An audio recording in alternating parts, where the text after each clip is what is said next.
मी एक कविता लिहिली आहे जी अशा बायांसाठी ज्या पहिल्यांदा आई झाल्या. तर मी मग कविता चालू करतो आता. आशयाच्या भेवानं कोणी आई होणार की नाही. महिना तिचा थांबला म्हणून दवाखान्यात ते गेली. तिथं जाऊन पोस्टराची मजाच तिनं पाहिली. प्रत्येक पोस्टरावर पोरीसाठीच काऊन लिहिलं होतं. तिले तर समजलं बी नाही की दिव्या आणि मातीमध्ये कोणाले लय महत्व होतं.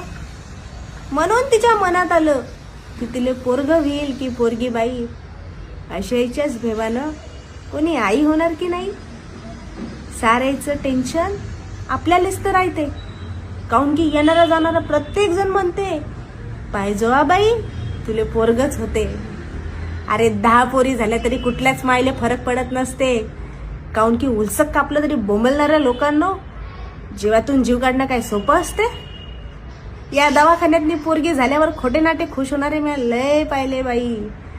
आशयाच्याच भेवानं कोणी आई होणार की नाही. बोलू नका तुम्ही, इथुल्या साऱ्या आश्रमातनी पोरायचेच आईबाप असतात. आणि कितीतरी पुरी आपल्या मायबापासाठी बिना लग्नाच्याच राहतात. पोरगी होणं सोन्याहून पिवळं असते. पोरगी होणं सोन्याहून पिवळं असते.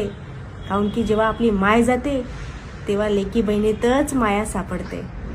म्हणून म्हणतो सोडून द्या बाई आईले फक्त पोरायचेच आशीर्वाद देणं. काऊन की तिच्या पोटचा गोळा तिले नेहमीच असते मान्य. स्वामी तिन्ही जगाचा आई विना भिकारी. जर हे लाईनच तुम्हाला समजली नाही तर आशयाच्या भेवानं कोणी आई होणार की नाही. धन्यवाद.